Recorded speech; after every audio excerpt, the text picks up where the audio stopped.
Hello everyone, welcome to this channel LIS Mind Map. Today's topic is descriptive research. Descriptive research विवरणात्मक शोध यह बड़ा ही महत्वपूर्ण topic है। कई प्रश्न पूछे गए हैं, कई बार प्रश्न पूछे गए हैं। तो पहले इसके मीनिंग की तरफ चलते हैं। Descriptive research is a method of research that describes the characteristics, behavior, conditions or situations of a person, group, institution or phenomenon as it exists in the present. Yes, इसका मतलब यह है कि डिस्क्रिप्टिव रिसर्च एक मतलब ऐसी शोध की प्रक्रिया है या विधि है जिसमें किसी व्यक्ति, समूह, उसके व्यवहार, कंडीशंस, जो परिस्थितियां हैं और सिचुएशंस, तो इसके बारे में उसकी विशेषताओं एवं व्यवहार का वर्णन किया जाता है।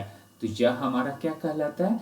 डिस्क्रिप्टिव यानी वर्णनात्मक अनुसंधान हम इसे कहते हैं। इसके डेफिनेशन की तरफ चलते हैं। देखिए, विटनी ने इसे डिफाइन किया है कि descriptive research is concern with the present and attempts to determine the status of the phenomenon under investigation. यानी वर्णनात्मक जो अनुसंधान है वो क्या है हमारा? इसके बारे में यह बताया जा रहा है कि यह जो है संबंधित किस चीज से होता है?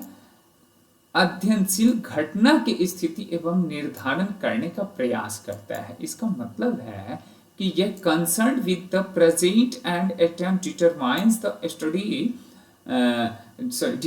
The status of the phenomenon, घटना और घटना जो है अंडर इन्वेस्टिगेशन, यानी वर्तमान से संबंधित होता है तथा अध्ययनाधीन जो घटना है, जो इसके अधीन जो घटना है, स्थिति का निर्धारण करने तथा प्रयास करता है इसमें।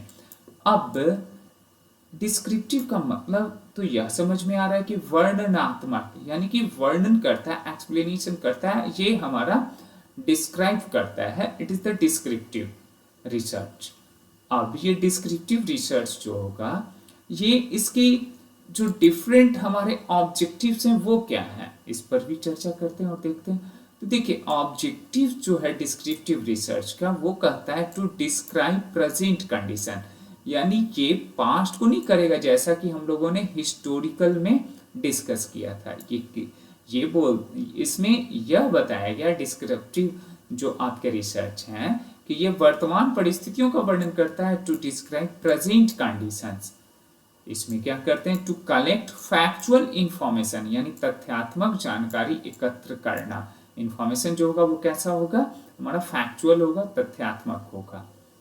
साथ ही डिस्क्रिप्टिव में क्या होता है? To identify relationship among variables, इसमें वेरिएबल्स, चरों के बीच संबंध ज्ञात करते हैं। हमारे डिफरेंट हो सकते हैं चर, वेरिएबल्स हो सकते हैं, डिपेंडेंट हो सकते हैं, इंडिपेंडेंट वेरिएबल्स हो सकते हैं, उस पर भी हम लोग आगे डिस्कस करेंगे। तो ये वेरिएबल्स के बीच संबंध को ये क्या करता है? ज्ञात करता है। साथ ही to study attitudes and behaviours, तो एटीट्यूड्स एंड बिहेवियर यानी दृष्टिकोण एवं व्यवहार का ये अध्ययन करता है। अब यहां पर नेक्स्ट जो हमारा बता रहा है, to provide data for future research, यानी भविष्य के अनुसंधान हेतु ये क्या करता है? आधार भी प्रदान करता है। तो यह इसके क्या हो गया? ऑब्जेक्टिव, उद्देश्य हो गया। फिर इसके characteristics of the descriptive research, तो इसके कैरेक्टरिस्टिक्स जो हैं वो है स्टडीज प्रेजेंट कंडीशन, जैसा कि ऊपर हम लोगों ने देखा उसमें भी जो ऑब्जेक्टिव में कि ये प्रेजेंट स्टेटस और कंडीशंस पे ये क्या करता है? इसका अध्ययन होता है। साथ ही फैक्ट फाइंडिंग इन नेचर, इसमें क्या होता है? फैक्ट, तथ्य खोजने वाली प्रकृति होती है। It is the characteristic. ये ऑलवेज सिस्टमैटिक एंड ऑर्गेनाइज्ड होगा, व्यवस्थित और संगठित होगा। ये use survey, observation and questionnaire, इसमें क्या होता है कि सर्वे करते हैं, ऑब्जर्वेशन यानी कि खुद से स्पॉट पर जाकर, यानी कि यानी कि फिजिकली प्रेजेंट होकर हम डेटा को कलेक्ट करते हैं या जो भी हमारे इंफॉर्मेशन है उसे हम जानने की के लिए तत्परता दिखाते हैं। तो या और क्वेश्चनर्स का इसमें प्रश्नावली का भी क्या किया जाता है, उपयोग किया जाता है। साथ ही नो मैनिपुलेशन ऑफ वेरिएबल्स, इसमें क्या है, चरों में कोई भी परिवर्तन नहीं किया जाता है, वेरिएबल्स में कोई भी चेंजेस नहीं होगा, कोई मैनिपुलेशन नहीं होगा, यह इसकी कैरेक्टरिस्टिक्स होती है।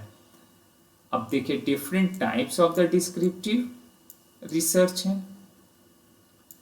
पहला हमारा है सर्वे मेथड के माध्यम से, ऊपर जैसा कि हम लोग डिस्कस भी कर रहे थे। तो information is collected from large group through questionnaire और इंटरव्यू, यानी इसमें प्रश्नावली या साक्षात्कार के द्वारा बड़े समूह से जानकारी प्राप्त की जाती है। यानी इसके लिए ये समझना है कि जो डिस्क्रिप्टिव रिसर्च हमारे होते हैं उसमें सर्वे मेथड जो होगा क्या करेंगे, क्वेश्चनर का यूज करेंगे और इंटरव्यू का हम यूज करते हैं। अब क्वेश्चनर आपका डिफरेंट हो सकता है, वो क्लोज्ड हो सकता है या फिर ओपन एंडेड हो सकता है। तो ये डिपेंड करता है कि हमें किस तरह के डेटा को कलेक्ट करना है, इस पर भी आगे डिस्कस करेंगे। नाउ सेकंड जो है ऑब्जर्वेशन मेथड। ऑब्जर्वेशन मेथड अवलोकन विधि, इसमें बिहेवियर एंड एक्टिविटीज आर ये ऑब्जर्व सिस्टमेटिकली, यानी व्यवहार एवं गतिविधियों का व्यवस्थित अवलोकन किया जाता है। इसमें बिहेवियर को या फिर उसके जो है एक्टिविटीज हैं को ऑब्जर्व करते हैं हम सिस्टमेटिकली। तो ये ऑब्जर्वेशन, चूंकि फिजिकल प्रेजेंट होकर क्या किया जाता है कि ऑब्जर्वेशन से डेटा को हम क्या करते हैं, कलेक्ट करते हैं। तो ये सिस्टमेटिक भी होना बड़ा महत्वपूर्ण है। तो यह तो हो गया कि एक टाइप्स ऑफ में जो हमारा डिस्क्रिप्टिव रिसर्च है, सर्वे हो गया, ऑब्जर्वेशन मेथड हो गया। अब केस स्टडी की बात करते हैं। केस स्टडी मेथड यानी व्यक्ति अध्ययन विधि, इसमें detailed study of an individual और ए स्मॉल ग्रुप, किसी भी व्यक्ति का हम इंडिविजुअल स्टडी करते हैं या छोटे समूह का गहनता पूर्वक अध्ययन किया जाता है। तो यही केस स्टडी मेथड है। इस पर भी हम लोग और डिटेल से करेंगे, लेकिन यहाँ डिस्क्रिप्टिव के अंतर्गत टाइप्स की बात कर रहे हैं। नेक्स्ट है को रिलेशनल स्टडी, इसमें स्टडीज रिलेशनशिप बिटवीन वेरिएबल्स। अब वेरिएबल्स के बीच जो होता है संबंध, उसका अध्ययन किया जाता है। तो ये वेरिएबल्स के बीच का। अब साथ ही स्टेप्स की बात करें, देखिए फर्स्ट स्टेप जो है स्टेप्स इन डिस्क्रिप्टिव, देखिए किसी भी तरह के शोध कर रहे हैं तो सबसे पहले तो प्रॉब्लम हमारा होगा, दिस इज द ट्रिक। तो विदाउट प्रॉब्लम तो हम क्यों शोध करेंगे, हम कहाँ हमें जाना है, हमारा गोल क्या है, ये तो पता होना चाहिए ना। तो प्रॉब्लम जब होता है तभी इस तरह की क्या होती है कि हमारे अंदर जिज्ञासाएं होती है और हम उस पर आगे कार्य करने को विवश होते हैं। यहाँ पर identification of problem, it is the first step. ना फिर हम क्या करेंगे, हाइपोथेसिस का निर्माण करेंगे, यानी फॉर्मुलेशन ऑफ ऑब्जेक्टिव की बात करेंगे, यानी ऑब्जेक्टिव हमारा क्या है, उसका उद्देश्य क्या है। अब उद्देश्य क्या है, फिर हाइपोथेसिस का निर्माण कर लेंगे। देन हम क्या करेंगे, सिलेक्शन ऑफ सैंपल्स, यानी नमूने का चयन करेंगे कि हमारा जो सैंपल है उसका सिलेक्शन करेंगे। अब सैंपल क्या है, इन सभी पर भी डिस्कस करेंगे कि ये हमारा क्या होता है कि एक यूनिट होता है किसी भी पॉपुलेशन का। नेक्स्ट जब सिलेक्शन ऑफ सैंपल हो जाएगा तो कलेक्शन ऑफ डेटा, उसके आधार पर हम लोग कलेक्शन करेंगे और फिर उस कलेक्शन को हम क्या करते हैं कि एनालाइज करते हैं, एनालिसिस करते हैं, इंटरप्रिटेशन करते हैं, देन रिपोर्ट राइटिंग करते हैं। तो ये हमारे क्या होते हैं, स्टेप्स होते हैं। तो इस प्रकार से ऊपर नीचे हमारा स्टेप्स नहीं होना चाहिए, जैसे है वैसे ही, अदरवाइज वो फिर क्या होगा कि वो गलत हो जाएगा। इस तरह के प्रश्न भी यूजीसी नेट लेवल में खूब पूछे जा रहे हैं और लगातार पूछते हैं। इसका एडवांटेज क्या है डिस्क्रिप्टिव रिसर्च का, पहला है कि प्रोवाइड डिटेल इंफॉर्मेशन, ये डिटेल्ड इंफॉर्मेशन को क्या करता है, प्रोवाइड करता है। दूसरा है कि यूजफुल फॉर लार्ज पॉपुलेशन, यानी बड़े समूह के लिए उपयोगी ये होता है डिस्क्रिप्टिव रिसर्च। तीसरा है कि helps in policy and planning, नीति या एवं योजना निर्माण में ये सहायक होता है। और चौथा आपका कहता है कि इजी टू कंडक्ट, यानी कि संचालित करना अपेक्षाकृत हमारा क्या होता है कि सरल होता है।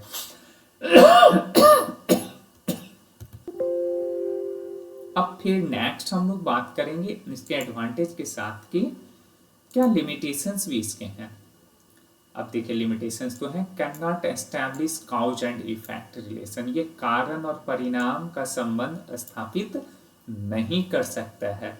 यह खासकर जो हमारा होता है साइंटिफिक मेथड्स में ये होता है। अब एक्सपेरिमेंटल में हमारा होता है काउज एंड इफेक्ट रिलेशनशिप होना उसमें महत्वपूर्ण होता है।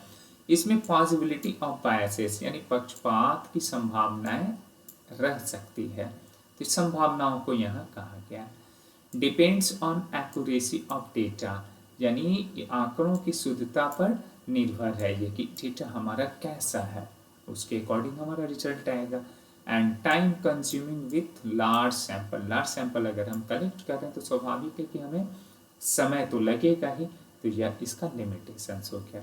तो इस प्रकार से हम लोगों ने डिस्क्रिप्टिव रिसर्च एंड इसके साथ साथ डिफरेंट टाइप्स को देखा, एडवांटेज एंड लिमिटेशंस को भी देखा, स्टेप्स को भी देखा। अब इससे रिलेवेंट जो क्वेश्चंस पूछे गए हैं या और भी आगे आएंगे, तो नेचर ऑफ क्वेश्चंस के साथ हम कुछ आगे बढ़ते हैं प्रैक्टिस करते हुए। फर्स्ट है डिस्क्रिप्टिव रिसर्च मेनली स्टडीज, यानी वर्णनात्मक अनुसंधान मुख्यतः किसका अध्ययन करता है। तो ये इसमें हम लोगों ने डेफिनेशन में ही पहले डिस्कस किया था कि यह जो है प्रेजेंट कंडीशंस को करता है। किसे करता है? प्रेजेंट कंडीशंस को। तो B is the right answer. Next है कि which method is commonly used in descriptive research. तो डिस्क्रिप्टिव रिसर्च में कौन है जो कॉमन है? तो ये कौन है? सर्वे। ये कौन सा है? सर्वे मेथड्स जो है, सर्वे जो टाइप्स हैं वो क्या करता है? कॉमनली यूज्ड होता है, सर्वे के माध्यम से करते हैं। तो ए हमारा सही जवाब है ना। फिर नेक्स्ट हमारा है कि डिस्क्रिप्टिव रिसर्च इज प्राइमरली, यानी कि वर्णनात्मक अनुसंधान जो हमारा है वह मुख्यतः कैसा है? तो कैसा है? क्या एक्सपेरिमेंटल है या फिर कह रहा है कि ये हमारा जो है फैक्ट फाइंडिंग है, फिलोसॉफिकल है, किस तरह का है ये? तो यहाँ पर अब ये कह रहा है कि B is the right answer. तो हमारा क्या हो जाएगा? इसका सही जवाब क्या हो गया? बी, है ना। तो हम लोग क्या करेंगे कि बी इसकी बी इसका क्या हो जाएगा? सही जवाब हो जाएगा ना।